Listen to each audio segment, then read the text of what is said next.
Nah, Detikers, kali ini aku sudah bersama dengan Ustadz Faizar yang akan ngebahas fenomena babi ngepet ini dari segi agama ataupun dari segi spiritual ya. Nah, udah hadir di tengah-tengah kita nih ada Ustadz Faizar. Halo, Assalamualaikum Ustadz. Waalaikumsalam warahmatullahi wabarakatuh. Ustadz sehat kabarnya? Alhamdulillah sehat, Mbak. Alhamdulillah. Nah, Ustadz Faizar kan terkenal nih dengan keahlian Jambi-jambi. apa? Jampi-jampi, iya benar, ke arah Ya, spiritual seperti itu. Nah, sebagai orang yang sehari-hari berkecimpung di dunia itu, Ustadz melihat fenomena babi ngepet ini seperti apa sih? ya, jadi kalau fenomena babi ngepet yang lagi viral ini di mana-mana, kalau saya rasa itu bohongan ya. Dari awal berita itu muncul, saya katakan itu bohong. Kenapa? Karena yang namanya manusia itu tidak mungkin berubah jadi babi, kecuali Allah menutup.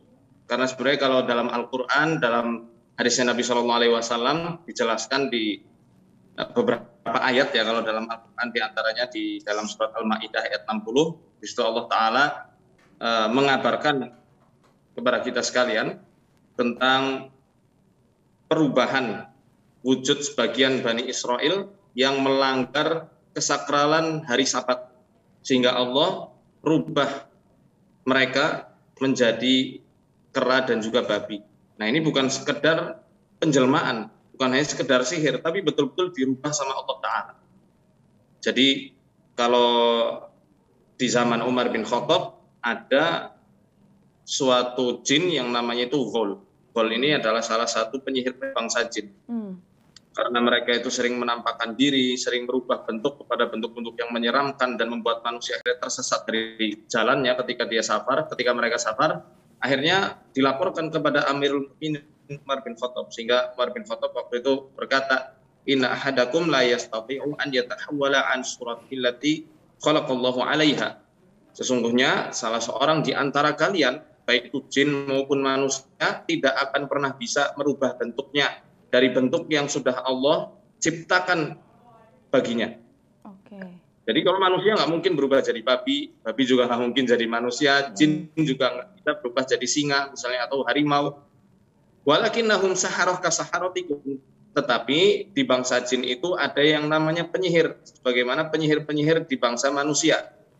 Jadi mereka hanya menyihir mata-mata manusia, menyihir pandangan manusia yang melihatnya sehingga seakan-akan wujud mereka itu berubah. Padahal yang wujudnya pada aslinya, pada hakikat tidak berubah sama sekali. Nah, kalau di saat itu Umar bin Khattab, apabila kalian melihat penampakan mereka, kumandangkanlah adzan. Jadi saya katakan itu hoax, ya, itu tidak benar. Karena ketika memang betul-betul itu adalah produk dari ritual babi ngepet, ketika itu sudah ditangkap sama warga, pasti akan berubah jadi manusia. Nggak mungkin jadi babi dalam wujud aslinya. Oke, berarti Berubah. tidak akan berubah wujudnya kecuali atas kehendak Tuhan atau Allah ya, Ustadz ya? Ya, tentu. Nah, berarti bisa dibilang nggak ada ilmu hitam yang bisa merubah, itu kan dimasukkannya ke dalam ilmu hitam ya Ustadz ya? Ya. Berarti nggak ada suatu ilmu yang bisa merubah manusia menjadi bentuk lain gitu?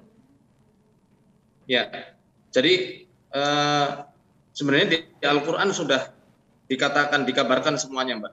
Seperti contoh ketika Nabi Musa alaihissalam berhadapan dengan penyihir-penyihir Fir'aun, dijelaskan di juz 9 dalam surat Al-A'raf dari ayat 117 sampai 122. Itu juga di juz 11 dalam surat Yunus ayat 81 sampai 82. Di juz 16 dalam surat Toha, ya, di mana Allah Ta'ala mengabarkan penyihir-penyihir Fir'aun ketika melemparkan tongkat dan talinya itu hanya menimbulkan ilusi saja. Jadi membuat orang-orang yang ada di sekitarnya melihat seakan-akan tali dan tongkat mereka itu bergerak-gerak. Namun pada hakikatnya hanya diam saja. Nah, saat itu Nabi Musa pun merasa takut. Makanya dalam surat Tuhan dikatakan fa'aujasa fi nafsihi khifatan Musa qulna la takhaf innaka antal a'la wa alqi ma fi yaminika talqaf ma sana'u innama sana'u kaidu sahir wa la yuflihu sahiru haitsu ata.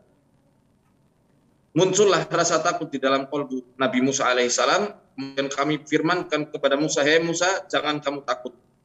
karena engkau itu lebih mulia daripada penyihir-penyihirnya Firaun. Lemparkan tongkat yang ada di tangan kananmu, itu akan menelan apa yang mereka perbuat, karena mereka hanya melakukan sihir belaka, dan para tukang sihir tidak akan pernah beruntung dari arah manapun mereka datang. Nah, di sini dimenggambarkan bahwasanya apa yang dilemparkan Nabi Musa alaihissalam membuat terperangah para tukang sihir Firaun yang luar biasa hebatnya saat itu. Ini tukang sihir senior itu, Mbak. Ketika lihat tongkatnya Nabi Musa betul-betul berubah jadi ular, ya, ular yang bisa menelan tongkat dan juga tali-tali mereka yang bergerak-gerak itu, mereka langsung sujud, langsung beriman. Qalu amanna bi rabbil alamin rabbi Musa wa Harun. Kami bersaksi, kami telah beriman kepada Rob atau Tuhan semesta alam, yakni Allah Ta'ala, Tuhannya Musa dan juga Harun. Makanya mereka langsung sujud. Diancam sama Firaun akan dipotong tangan dan kakinya, atau akan disalib juga, mereka tidak peduli.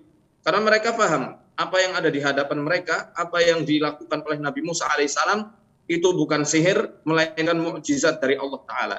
Karena hanya Allah lah yang mampu merubah benda mati kepada benda hidup. Kayak tadi itu, tongkat tiba-tiba jadi ular. Ini tidak mungkin. Jin dan manusia nggak akan pernah bisa melakukan hal yang demikian. Walaupun ribuan tentara jin dan manusia disatukan untuk merubah bentuk tongkat menjadi makhluk hidup, menjadi ular, itu tidak akan pernah bisa. Ya, jadi sekali lagi, tidak ada sihir yang dapat merubah manusia menjadi benda lainnya, menjadi wujud makhluk lainnya, itu tidak ada. Itu hanya ada di dongeng. Ya, pangeran apa itu? Katak apa ya? Oh iya benar, Pangeran Katak ya Ustadz. Nah, tapi kalau dilihat dari kacamata Islam nih Ustadz, sebenarnya kan tadi Ustadz sempat menyinggung beberapa kali penyihir. Memang di dunia ini, tempat kita tinggal ini, ada ilmu sihir ya Ustadz ya, yang bisa jenisnya ini pesugihan mungkin ya, yang bisa menghasilkan atau memberi keuntungan atau kekayaan kepada orang yang punya ilmu itu. Apakah benar adanya si ilmu ini kah Ustadz di dalam dunia kita yang sekarang kita tinggal ini? Kalau kita bahas apakah ilmu sihir itu ada, jelas ada. Dan tidak semua sihir itu hanya trik sulap belaka, tidak. Sihir itu memang betul-betul ada, bisa menyakiti orang, bisa membunuh kalau Allah memang mengizinkan untuk manusia itu mati, ya, meninggal. Karena Allah firmankan bahaya-bahaya sihir banyak sekali di dalam ayat-ayat yang ada dalam Al-Quran. Seperti contoh dalam surat Al-Baqarah ayat 102. Wattaba'u ma tatlu syayatinu ala mulki Sulaiman. Mereka, para tukang sihir, mengikuti apa yang diucapkan, dituntun oleh setan dalam bacaan-bacaan. Wa ma kafara Sulaiman walakinna syayatina kafaru yu'allimuna an-nasa sihr. Sulaiman itu tidak kafir. Yang kafir itu adalah setan-setan yang mengajarkan sihir kepada manusia-manusia. Nah, sihirnya ini ada banyak sekali. Ada untuk menceraikan, ada untuk memelet sehingga lengket antara suami dengan istri yang tadinya mau cerai, atau untuk menggait anak gadis supaya mau dengan pemuda yang tadinya dia tidak menyukainya, atau membuat seseorang itu terhalang dari jodohnya, membuat sakit seseorang dan lain sebagainya. Ya, termasuk di dalamnya untuk jalbur rizki atau menarik rezeki, menarik kekayaan. Nah, kalau bahasa kita adalah pesugihan. Nah, pesugihan ini banyak sekali, khususnya di tanah Nusantara, di tanah Jawa ini, ya dari zaman dahulu, bahkan dikatakan jin itu bisa mengikuti kepada anak keturunan manusia. Itu karena 4 sebab menurut ahli spiritual di tanah Jawa, yang saya ambil dari beberapa referensi. Pertama adalah karena adanya proses pesugihan, kemudian santet, cekelan, dan juga pusaka. Saya tulis di buku saya, Risalah Pelebur Jin Luhur, dan yang paling utama di sini, yang ibaratnya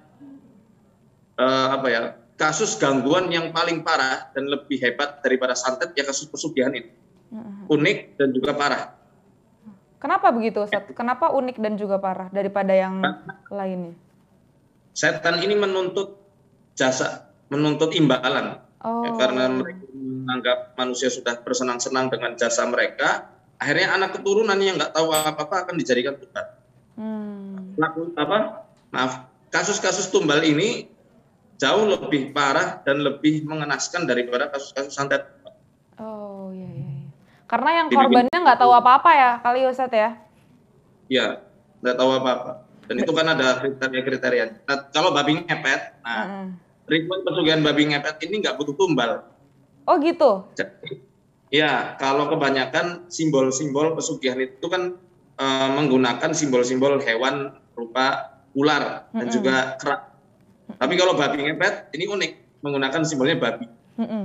Buto ijo itu juga simbolnya ular. Sugihan lorong ular juga. Sugihan ya macam-macam lah. Kebanyakan itu ular. Tapi kalau babi ngepet itu babi. Nah, syaratnya kalau mau melakukan ritual babi ngepet itu harus berpasangan. Seringnya gitu? itu suami, nggak mungkin teman dengan teman tuh nggak mungkin. Biasanya adalah tapi jarang. Seringnya suami istri yang terpepet ekonominya. Nah ini ritual babi ngepet seringnya ada di daerah gunung karena dipercaya bahwasannya siluman babi, raja siluman babi ini adanya di gunung. Nah zaman dulu kata mbah-mbah saya kebanyakan kasus babi ngepet ini ditemukan di daerah Banjarnegara, Jawa Tengah. Allahu a'lam ya, saya belum tanya langsung sama warganya, tapi ini kata dulu sesepuh-sesepuh sering ditemukan di sana. Kemudian harus ada ubo rampe, Mbak. Ubo rampe itu adalah syarat-syarat untuk melakukan ritual. Kopi, ya, kemudian telur ayam kampung, daun pandan, kemudian bunga, kembang telon, ya, kemudian macam-macam lah. Intinya itu. Berarti benar bisa ini ya, benar ada orang yang mampu atau punya ilmu tersebut ya. Berarti bukan hanya omong kosong belaka, maksudnya itu bisa dilakukan gitu. Iya, itu betul ada. Itu betul ada ya. Tugas istrinya jaga itu lilin. Menjaga lilin. Nah, orang yang mau ritual ini nggak mudah, Mbak. Karena dia harus puasa ngerowok selama 40 hari 40 malam. Puasa apa? Puasa yang bukannya dengan makanan umbi-umbian, tidak boleh dengan yang lain. Itu namanya puasa ngerowok. Nanti diakhiri dengan puasa pati geni di hari ke-40. Ya. Puasa pati geni itu puasa yang nggak boleh makan, nggak boleh minum, nggak boleh tidur, nggak boleh kena cahaya selama 24 jam. Berat ya Ustadz syaratnya ya? Syaratnya berat. Nah, zaman sekarang mungkin jarang orang yang bisa ngelakuin. Ya wallahu a'lam mungkin ada.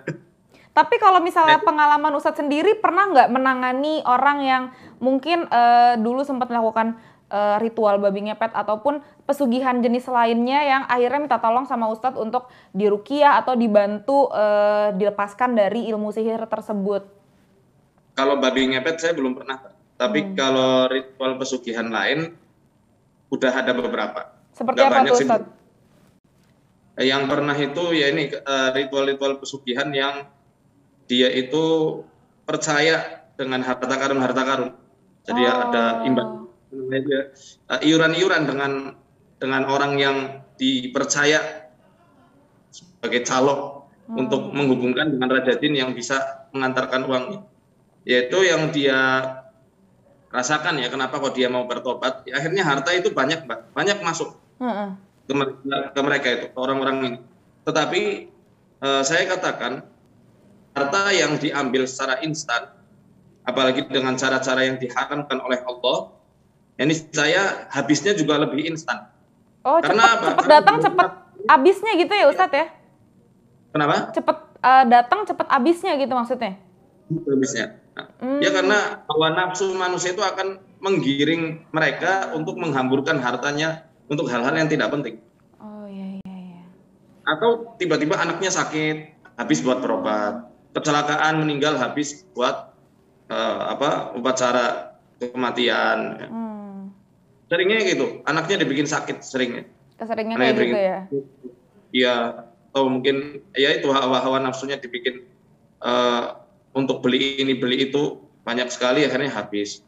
Dan ada satu yang unik dari yang di daerah saya juga, itu pernah melakukan praktek pesugihan, cuma ini mungkin nggak disadari oleh orang. Dia mengambil tanah kuburan dari kuburan yang sama. Itu juga ada calonnya, Mbak. Ada juru kuncinya. Juru kuncinya itu ya memberikan syarat-syarat. Akhirnya diambil, beliau itu juragan salak. Buah salak. Akhirnya salaknya ini luar biasa, laris sekali. Itu uang itu setiap harinya masuk banyak banget. sampai akhirnya datang ke rumah, ya, konsultasi, sharing masalah ini dalam Islam seperti apa. Ya. Kenapa kok ketika tidur sering ada sosok makhluk yang dia itu ngambil hartanya. Nah, hartanya itu tiap paginya selalu habis. Jadi uang yang datang paginya habis. Nanti siangnya datang lagi, kayak gitu terus. Habisnya itu tiap malam dia lihat di dalam mimpinya ada jin atau makhluk kayak yang ngambil harta-harta dia, akhirnya habis. Yang dia nikmatin hanya sekedarnya saja. Jadi sekali lagi, rezeki Allah nggak bisa ditukar-tukar. Ya, kalau sudah porsinya segitu, mau dia pakai pesugihan dari manapun yang nggak akan pernah bisa dia nikmati. Berarti jin itu benar bisa mengurangi uang ya, maksudnya bisa mengambil uang, bisa menyakiti, bisa mempengaruhi pola pikir atau muslihat manusia gitu ya Ustadz ya? Bisa. Bisa. Ngambil harta benda ini dijelaskan dalam hadis riwayat Bukhari dari Abu Hurairah radhiyallahu anhu ketika beliau disuruh menjaga gudang zakat, itu beliau nangkap jin yang seringnya ngambil kurma. Sampai 3 kali. Itu juga dialami oleh Ubay bin Ka'ab radhiyallahu anhu yang dia menangkap jin yang ternyata ketika ditangkap tangannya itu berubah seperti kaki depannya anjing. Berbulu, terus dilihat loh kok kayak kaki depannya anjing. Terus tanya, ya, kamu jin apa manusia? Aku jin. Aku dengar kamu juga bersedekah, makanya aku pengen dapat sedekah dari engkau. Itu terus kemudian mengajarkan ayat kursi supaya terhindar dari yang namanya pencurian jin. Nah, jadi lantas kalau bagaimana Ustaz? Gimana?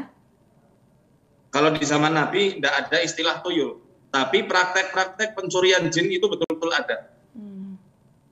Tuyul kan penamaan orang di Indonesia. Ya, yang suka nyuri itu bukan hanya setan yang namanya tuyul, tapi ada yang namanya setan gundul. Setan gundul. Kemudian mentek itu hantu yang menurut mbah-mbah dulu dikatakan sering tinggal di area pesawahan. Nah, hantu-hantu mentek ini biasa memindahkan hasil panen tetangga di sawahnya kepada orang yang memelihara mentek di sawah yang memang dia itu memelihara mentek di situ. Itu hanya penamaan di setiap daerah mungkin berbeda-beda. Wallahu a'lam.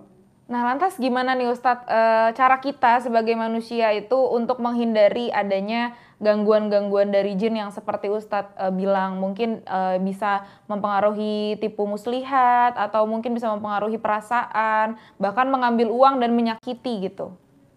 Ya.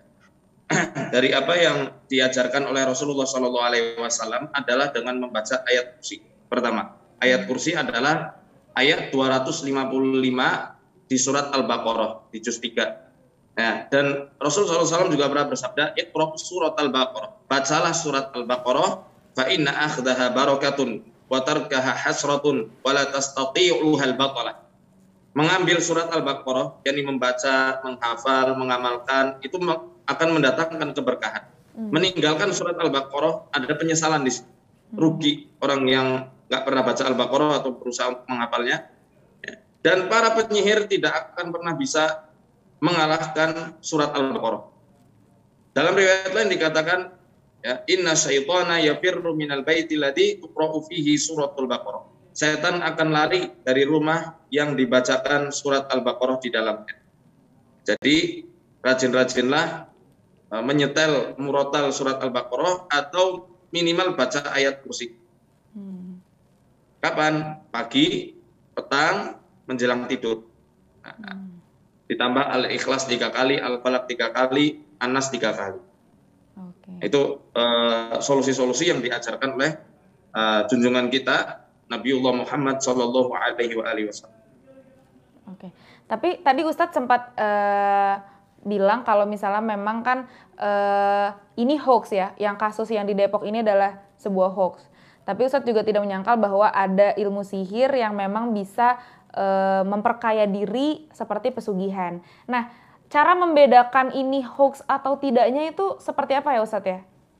Pertama, kalau untuk kasus babi ngepet ya Mbak, tugas istri atau orang yang menjaga lilin itu, kalau lilin sudah mobat mapit, lilin itu sudah seperti tertiup angin, semakin kencang berarti itu adalah sinyal, isyarat bahwasanya babinya itu udah ketahuan dan sedang terdesak mau dihajar warga. Maka tugas orang yang jaga lilin suruh niup. Kalau sudah tertiup, maka babi itu tiba-tiba langsung menghilang. Jadi susah sebenarnya kalau ditangkap seperti itu. Kecuali memang yang nangkap adalah orang yang tauhidnya bagus, ya, kemudian dia tahu tentang rahasia-rahasia seperti ini. Dan itu kalau ketangkap pasti berubah wujudnya, nggak seperti wujud babi lagi. Manusia. Langsung berubah jadi efek ilusinya langsung hilang. Oke. Efek genjutsunya hilang, Mbak. Oh, genjutsu. Nah, tapi kan yang di Depok ini yang hoaxnya dia kan menyebarkan cerita bahwa ditangkap dengan kondisi telanjang alias bugil ya Ustadz ya. Nah, emang benar seperti itu untuk menangkap babi ngepet? Maksudnya yang nangkap harus telanjang? Iya, katanya. Kalau yang di Depok seperti itu Ustadz versinya. Nggak benar. Nggak benar. Kalau ya? yang babi ngepet harus telanjang lah, itu betul. Babi ngepetnya telanjang betul, tapi yang nangkap telanjang enggak ya Ustadz ya? Itu enggak, cara yang tidak syar'i, tidak betul. Oke. Ini kan mulai bagaimana Ustadz? Ngapain kita telanjang lari-lari sama gilanya sama babinya. Iya. Itu dia yang mungkin harusnya udah tercium ya Ustadz ya, kalau misalnya ini adalah sebuah hoax seperti itu. Iya. Nah, Ustadz, ini kan mulai rame ya, warga kita tuh gampang ditipu dengan hal-hal berbau dengan spiritual seperti ini, yang kayak ada babi ngepet, pesugihan, santet dan segalanya gitu ya Ustadz. Nah, kalau misalnya ada isu-isu seperti ini di masyarakat, kita menyikapinya harusnya seperti apa sih Ustadz kalau misalnya dalam pandangan Ustadz sendiri? Pertama, apabila kita tidak tahu, ya kita kembali kepada tuntunan Al-Quran. Fas'alu ahla dzikri in kuntum la ta'lamun. Tanya kepada orang yang punya ilmu, ya, yang bisa dipercaya untuk menjadi sumber rujukan tentang perkara-perkara tersebut. Apapun itu, nggak mesti harus isu-isu yang gaib saja. Isu apapun, tanya kepada ahlinya. Ahlinya kalau tuh bisa kepolisian kayak kemarin mungkin. Ya, kalau polisinya mengetahui betul ya tentang hal tersebut atau tentang suatu isu, ya bisa kita ambil rujukan dari mereka. Pokoknya dari siapapun. Ahlu dzikri di sini kan adalah orang yang memang memiliki keilmuan dan pengalaman.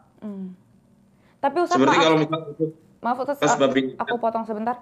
Tapi kan yang kemarin yang menjadi sangat disayangkan ya Ustaz ya, yang mengepalai dalangnya dari hoax babi ngepet itu adalah pemuka agama di situ, dibilangnya dia adalah seorang ustadz dan guru ngaji. Nah, kalau misalnya kita bertanya kepada dia tapi dia adalah dalangnya, itu bagaimana Ustadz jadinya? Nah, itu dia. Sayangnya, mohon maaf ya, di Indonesia banyak sekali nih ahli-ahli perdukunan yang dia itu ngakunya sebagai ustadz. Yang ngajar ngaji juga, ya kadang punya pondok pesantren juga. Nah, ini yang mesti harus diwaspadai, Mbak. Kita banyak menemukan orang-orang yang hakikatnya dia itu adalah ya mengajarkan beberapa ilmu sihir dan dia mengasuh suatu lembaga pendidikan agama ya. Dan itu banyak ditemuin. Ada perkumpulan-perkumpulan yang semacam ini, ternyata dia juga punya pondok pesantren. Itu sayang banget. Jadi ya untuk membedakannya sebenarnya ya tanya kepada yang betul-betul ahli mengenai hal tersebut. Oke, setelah itu langkah selanjutnya apa Ustadz? Setelahnya, kalau memang kita sudah mengetahui tentang hal tersebut, kita ambil sikap untuk menjaga diri kita dan keluarga kita. Ya, dengan apa? Kalau misalnya memang isu ini kok tersebar sampai nasional gitu ya, maka cari rujukan dari Quran dan Sunnah. Pembentengan supaya diri kita itu terhindar dari hal-hal yang semacam. Kalau memang itu isu, ya sudah, redam dan adakan edukasi kepada masyarakat. Edukasi tentang pemahaman berakidah yang selamat. Ini untuk kaum muslimin ya, untuk kaum muslimin. Berikan edukasi dan pendidikan tentang pemahaman akidah yang benar, tentang ketauhidan yang lurus, supaya tidak mudah termakan omongan-omongan yang kurang benar, seperti itu kan. Dan nanti bisa membedakan, bagaimana kita bisa membedakan mana ustadz beneran dan mana yang tidak? Nah, ya itu belajar. Oke. Ya belajar. Belajar biar kita bisa ngelihat kualitas dari orang yang kita akan percayai ya Ustadz ya. Ya kalau nggak belajar gimana kita bisa menilai? Iya. Ya, kita harus rajin-rajin menuntut ilmu ya. Paling tidak untuk hanya sekedar mencari kebenaran, ya bisa kita lihat zaman sekarang mudah ya, tinggal cari di YouTube ya, atau mungkin bisa sowan kepada pengajian-pengajiannya para ustadz, para kiai ya, atau siapapun itu para pemuka agama yang memang dia itu lurus, tidak neko-neko. Tidak neko-neko dalam artian ya itu tadi yang saya katakan, tidak sok-sokan mengaku hal yang gaib, tidak mempraktekkan ilmu-ilmu yang hakikatnya itu adalah sihir, ilmu kebal, ilmu pertunjukan itu yang suka ngelempar-ngelemparin orang tanpa disentuh. Ini kan tidak ada dalam Islam yang seperti itu.